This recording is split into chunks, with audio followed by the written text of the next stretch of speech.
Ya, Shalom. Perkenalkan, nama saya Vidina Virastanti Purba, NIM 19011011008, Grup A Semester 3, Prodi Pendidikan Agama Kristen.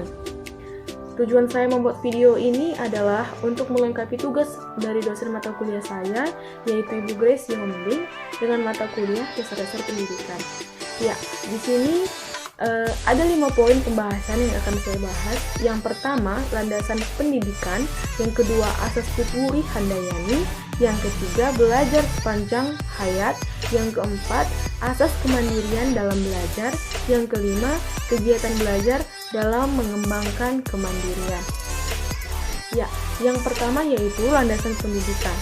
Landasan pendidikan adalah proses pembentukan kecakapan-kecakapan fundamental dan kegiatan manusia yang diarahkan untuk merubah tabiat, kemampuan, sikap, dan tingkah laku seseorang yang bernilai positif di dalam masyarakat.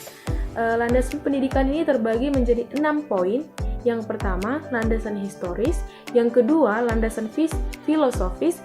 Yang ketiga, landasan psikologis. Yang keempat, landasan sosiologis. Yang kelima, landasan kultural dan tuturi Handayani. Dan yang terakhir, landasan iptek. Dalam Kamus Besar Bahasa Indonesia, landasan ini berarti alas dan tumpuan. Jika kita bicara soal pendidikan atau kita hubungkan ke pendidikan, berarti landasan pendidikan itu merupakan pijakan atau titik tolak dalam pendidikan. Berarti jika dikatakan landasan pendidikan itu berarti pijakannya, titik tolak pendidikan itu landasan pendidikan, seperti itu. Ya, selanjutnya poin yang kedua yaitu asas tuturi Handayani. Asas tuturi Handayani ini merupakan asas pendidikan Indonesia yang bersumber dari asas pendidikan taman siswa yang dikemukakan oleh Ki Hajar Dewantara, seorang perintis kemerdekaan dan pendidikan nasional. Makna dari tuturi Handayani ini adalah yang pertama dari kata tuturi. Tuturi itu berarti mengikuti perkembangan sang anak dengan penuh perhatian berdasarkan cinta kasih dan tanpa pamrih. Yang kedua itu kata Handayani. Kata Handayani ini mempengaruhi dalam arti merangsang, memupuk, membimbing, dan mengarahkan anak agar seorang anak mengembangkan pribadinya masing-masing melalui disiplin pribadi. Di sini tadi ada saya sebutkan kata memupuk. Itu berarti jika kita buatlah contoh tumbuhan. Jika tumbuhan tersebut dipupuk, pasti berkembang. Baik itu dalam buahnya atau dari pohonnya, pasti itu berkembang. Sama halnya dengan pendidikan. Jika terus dipupuk, pasti akan berkembang seperti itu. Ya, poin yang ketiga yaitu belajar sepanjang hayat. Belajar sepanjang hayat merupakan suatu konsep, ide, gagasan, pokok yang berlangsung dalam diri individu. Dalam konsep belajar ini tidak hanya berlangsung di lembaga pendidikan formal saja, tetapi pembelajaran seperti ini juga meliputi pendidikan formal dan informal. Ditekankan pula bahwa belajar sepanjang hayat ini merupakan belajar yang berlangsung sepanjang kehidupan seseorang. Karena dengan terus belajar, seseorang tidak akan ketinggalan zaman dan dapat menambah ilmu pengetahuannya, terutama bagi mereka yang sudah lansia. Jadi, belajar sepanjang hayat ini juga bermanfaat bagi mereka yang sudah lanjut usia. Karena tidak ada ruginya jika kita belajar sepanjang hayat. Jika kita belajar terus-menerus tidak ada ruginya gitu. Bahkan membawa hal positif sehingga kita dapat memperoleh lebih banyak lagi pengetahuan seperti itu. Selanjutnya poin yang keempat yaitu kemandirian dalam belajar. Menurut Haris Mujiman, asas kemandirian dalam belajar ini adalah kegiatan belajar aktif yang didorong oleh niat atau motif untuk menguasai suatu kompetensi guna mengatasi suatu masalah dan dibangun dengan bekal pengetahuan atau kompetensi yang dimiliki. Ya, jika kita lihat dari pengertian asas kemandirian dalam belajar ini, berarti proses belajar yang dimulai atau yang diawali oleh niat dari siswa.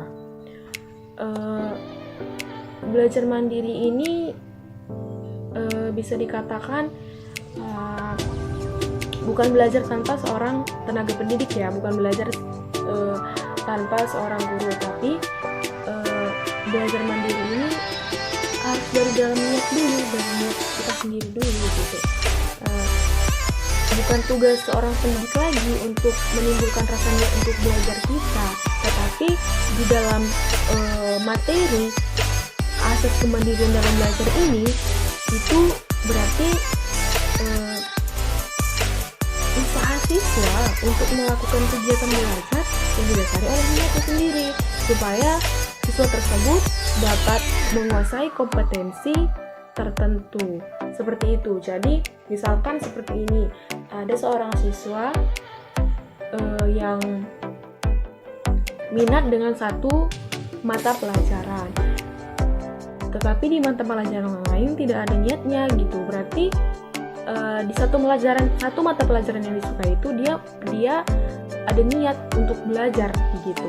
Jadi dia dapat menguasai kompetensinya seperti itu. Jadi sebenarnya intinya belajar itu harus dari niat supaya dapat mencapai tujuan tertentu, yaitu menguasai kompetensinya tertentu seperti itu.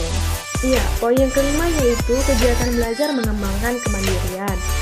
Iya, ada 3 poin kegiatan belajar mengembangkan kemandirian. Yang pertama yaitu kegiatan pembelajaran practical life. Kegiatan pembelajaran practical life adalah suatu kegiatan kehidupan sehari-hari secara langsung dalam proses pembelajaran, pembekalan keterampilan hidup atau life skill dalam peningkatan kemandirian anak.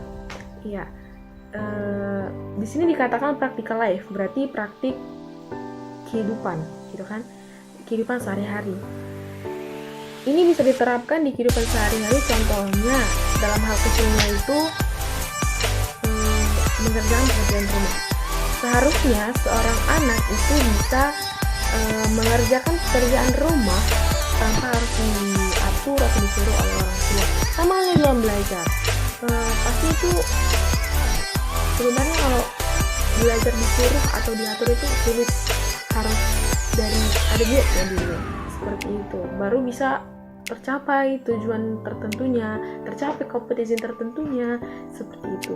Jadi kegiatan pembelajaran practical life ini dapat diterapkan di kehidupan sehari-hari. Contohnya seperti saya bilang tadi, dalam hal pekerjaan rumah itu dapat membuat seorang anak belajar mandiri dari hal kecil seperti itu. Itulah yang bisa diterapkan seorang anak di kehidupan sehari-hari. Itu contoh kecilnya. Lalu kegiatan yang kedua yaitu praktek langsung atau direct instruction.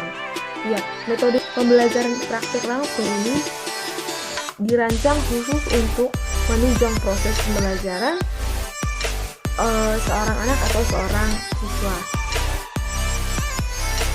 Praktek langsung ini atau direct instruction ini dikatakan metode yang dirancang khusus untuk menunjang pembelajaran. Dan ini juga dapat diterapkan di sekolah supaya dapat menunjang proses pembelajaran. Atau juga bisa digunakan juga untuk mengembangkan kemandirian seorang anak dalam pembelajaran. Seperti itu. Lalu poin yang ketiga yaitu berbasis hubungan atau relationship based. Metode ini dilakukan untuk membantu menciptakan suasana yang mendukung untuk dapat terjadi proses pembelajaran. Ya, metode ini juga dapat digunakan di sekolah ya, supaya dapat menunjang proses pembelajaran, metode ini dapat dilakukan dan dapat dilakukan juga untuk mengembangkan kemandirian seorang anak. Ya, sekian dari pembahasan saya yang ke-5 poin tadi.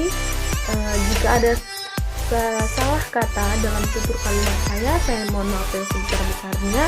Semoga materi yang saya bawakan tadi dapat bermanfaat untuk kita semua.